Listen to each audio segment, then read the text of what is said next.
یہ سوال یہ ہے کہ دو سوال. ایک تو اب آپ because you know Iran so well, Iran کے اندر اس وقت آپ کیا سمجھتی ہیں انڈیا کے بارے میں, ریئلائزیشن ہے, کیا فیلنگ ہے؟ نمبر دو, یہ جب یہ انقلاب آنے سے پہلے تو ایران نے اسرائیل کو ریکگنائز کیا ہوتا ہے. It's a technical thing I want to understand. کسی کو ریکگنائز کر لیتا ہے تو کیا اسے ان ریکگنائز کر سکتا ہے؟ بیکاز اور کیا یہ ڈسکنٹینیویشن آف ڈپلومیٹک ریلیشنز ہے؟ What is the real status between, یعنی ڈپلومیٹک اسٹیٹس کیا ہے ان کا آپس میں اس وقت؟ جیسے پاکستان تو کلیئرلی ریکگنائز ہی نہیں کرتا اسرائیل کو. دیکھیے پاکستان تو شروع سے ہی نہیں ریکگنائز کرتا. قائد اعظم کا اس میں بڑا کلیئر سٹینس تھا اور آپ کی فارن پالیسی اسی کو پرسو کرتی رہی. حالانکہ وقتاً فوقتاً کوششیں ہوئیں کہ کچھ آپس میں جو ہے وہ روابط بنے, لیکن نہیں بنے. پاکستان کی بات الگ ہے. ایران کے ڈائنامکس اور ہیں. ایران نے انہیں لیگلی ٹیکنیکلی ریکگنائز کیا ہوا ہے بیکاز ان کی ایمبیسی تھی وہاں پہ. آپ اب جس طرح پاکستان اور ہندوستان کا اگر مسئلہ ہوتا ہے وہ آپ کی ایمبیسی بند کر دیتے ہیں, اس کا یہ مطلب تو نہیں کہ وہ آپ کو ریکگنائز نہیں کرتے. آپ کے سفارتی روابط ختم ہو جاتے ہیں, لیکن انٹرنیشنل لاء کے مطابق تو آپ ریکگنائز کرتے ہیں. اس وقت اس میں آئی وڈ سے کہ technical ambiguity would be the right term to use here. My concern is کہ جو ایران نے کر کے دکھایا ہے وہ اس نے دنیا کو ششدر کر دیا. بیکاز آج تک اسرائیل کو انوینسیبل دکھایا جا رہا تھا, ڈوم آف ڈیفense تھا, اور بہت اس کی جو ہے نا ایک پروپیگنڈا بھی بہت تھا, اور کچھ اصلیت بھی تھی کہ اسٹرینتھ تھی ان کی, لیکن وہ اسٹرینتھ ساری امریکہ پہ ڈیپینڈنٹ تھی. جب انہوں نے ان کی جو ہے نا وہ متھ توڑی ہے. The important thing to keep in mind is that they have broken the Israeli myth کہ they were invincible, they could do whatever they want. اب جو ہے اس myth کے ٹوٹنے کے بعد اگر جو دوسرے ممالک ہیں جس میں آپ سیریا اور لیبنان کی بات کر رہے ہیں, اور گلف کنٹریز بھی اب اس کو ریویو کریں گے. گلف کنٹریز کا بھی پہلے جو تھا پرسپیکٹو اور تھا بیفور دا ایران اسرائیل جنگ وار, کہ وہ سمجھ رہے تھے کہ اسرائیل ان کو پھڑکا دے گا, اسرائیل کے پاس جو ہے بہت اسٹرینتھ ہے. لیکن اب گلف اسٹیٹس کو بھی احساس ہوا ہے کہ اسرائیل از ناٹ دیٹ انوینسیبل.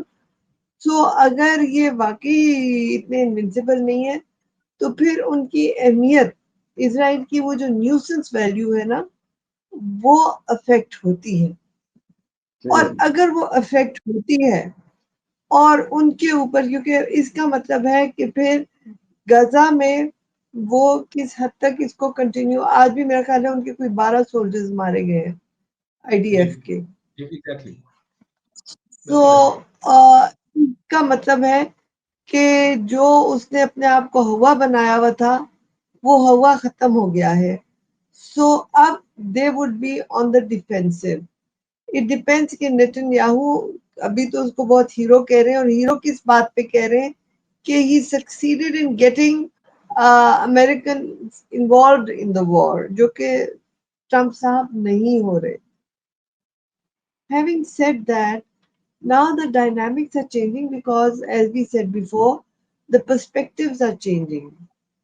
تو اس میں اگر اسرائیل ویک وکٹ پہ آتا ہے جو کہ لائکلی ہے اس وقت, تو پھر اس کی پوری کوشش ہوگی کہ وہ امریکہ کو ان اے بگ وے یہاں پہ انوالو کرے.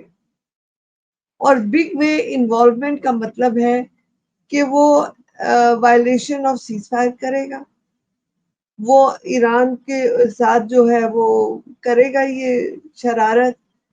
اور ایران جو ہے جس طرح کی, ویسے تو انہوں نے دیکھی جب ان کو قاسم سلیمانی کو بھی مارا تو انہوں نے ایک دم ریئیکٹ نہیں کیا, انہوں نے جا کے نیتن یاہو کو نہیں مار دیا, یا انہوں نے جو ہے باقی جو لیڈرز کو مارا, تو ایران نے لیڈرز اسرائیل کے جو ان کو نہیں مارا. It depends how maturely Iran reacts in the coming days. But if it reacts, اور اسرائیل جو ہے وہ بہانے ڈھونڈے گا امریکہ کو دوبارہ لانے کے لیے. ابھی تک تو ٹرمپ صاحب I am very angry with Israel, یہ مس بہیو کر رہے ہیں, یہ ہے وہ, لیکن ٹرمپ صاحب کے اپنے گھر میں جیرڈ کوشنر بھی ہے, اور جیرڈ کوشنر جو ہے اس کے والد جو تھے, کہنے کو I don't know the details, but ایپیک کے وہ پریزیڈنٹ بھی رہ چکے ہیں. So that means that there's a very strong Jewish lobby influence in the house. اور جیرڈ کشنر اس نے گلف کے ساتھ جی دماد ہے, ان کے لیے کچھ تو کرنا پڑے گا. obviously اور دماد سے زیادہ اس کا اپنا ریپو ہے ٹرمپ کے ساتھ.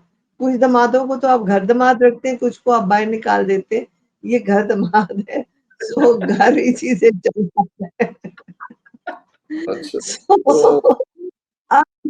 آپ نے دیکھنا ہے کہ ہاؤ ڈز اٹ ورک. اگر یہ دوبارہ ایک جنگ ہوتی ہے تو اس میں جو ہے وہ کیا ڈائنامکس ہوں گے, کیونکہ اس وقت تو لگتا ہے کہ باقی سب کی اب حوصلہ افزائی ہو گئی ہے کہ اسرائیل اگر اب مس بہیو کرے گا تو it will not get away. Sorry Egypt particularly doctor Munawar, تو یہ ایجپٹ کے لیے بھی حوصلہ افزائی ہے. ایجپٹ کی کس طرح سے حوصلہ افزائی ہے سر؟ جو ایران نے کیا ہے, انوینسیبلٹی کو ختم کیا ہے اسرائیل کی, تو ایجپٹ کی حوصلہ افزائی ہو سکتی ہے. ایک زخم تو انہوں نے بھی کھایا تھا 67 میں ان کے ہاتھوں. سر امریکہ کسی جنگ میں نہیں کودتا بغیر اسپانسرشپ کے. آج تک اس نے اپنے پیسوں پہ جتنی جنگیں لڑی ہیں وہ جنگیں اس نے ہرائی ہیں. پرائے پیسے پہ جتنی جنگیں لڑی ہیں وہاں پہ اس نے کچھ نہ کچھ کامیابیاں سمیٹی ہیں. اور جب میں بات کروں اسپانسرشپ کی تو یو کین بیٹر انڈرسٹینڈ کہ اسپانسرشپ کہاں سے آئی ہو. آج ایک وکی لیکس آئی ہے, مجھے پتا ہے آپ کیا پڑھ رہے ہیں. جی آج میں یہ 4 دنوں سے 5 دنوں سے یہ بات کر رہا ہوں, وکی لیکس آپ نے ابھی دیکھی ہوگی.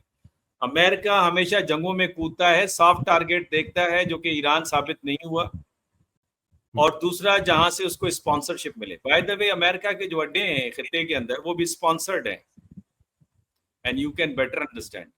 جی جو ہوسٹ ہوتے ہیں کھانا بھی پہنچاتے ہیں سر, انہی کی ذمہ داری ہوتی ہے کھانا بھی. جو سی سی صاحب لگائے گئے ہیں, آپ کو لگتا ہے کہ وہ سبق سیکھیں گے؟ ان بدبختوں نے فلسطینیوں, آپ جلال الفراء کو بٹھائیں نا, وہ آپ کو بتائیں گے کہ اس قسم پرسی کی حالت میں فلسطینیوں کو جب بارڈر کراس کرواتے تھے $15,000 لیتے تھے, اور اسرائیل کے لیے جب وہ بھاگنے لگے ایرانی حملوں سے تو انہوں نے بارڈر سارا کھولا ہوا تھا. تو آپ وہ سبق سیکھیں گے سر سبق تب سیکھیں گے اور جب دیر ہو چکی ہوگی, اور پھر اسرائیلی کہیں گے رات کو 2 بجے کہ ہمارے لیے یہ کام کرے. اور بائی دا وے میں آپ کو ایک اپنا آج کا کانسیپٹ دینا چاہتا ہوں. یہ جو گریٹر اسرائیل ہے نا, گریٹر اسرائیل یہ بنے گا نہیں, یہ بنا ہوا ہے. آپ کو کیا لگتا ہے فارملائز ہونا ہی باقی ہے اس کو فارملائز. مجھے آپ بتائیں کہ وہ کدھر دندناتے نہیں پھر رہے اور کدھر ان کی بات نہیں مانی جا رہی. کسی سے چوں سنی آپ نے, چوں کسی سے سنی جب 70-80 ہزار فلسطینی مارے گئے, چوں کی آواز آئی؟ گریٹر اسرائیل وہ بن چکا ہے, اب تو اس کے ریورسل کا ٹائم ہے. اس گریٹر اسرائیل کے ریورسل کا ٹائم ہے. Maybe further consolidation and then reversal if that comes.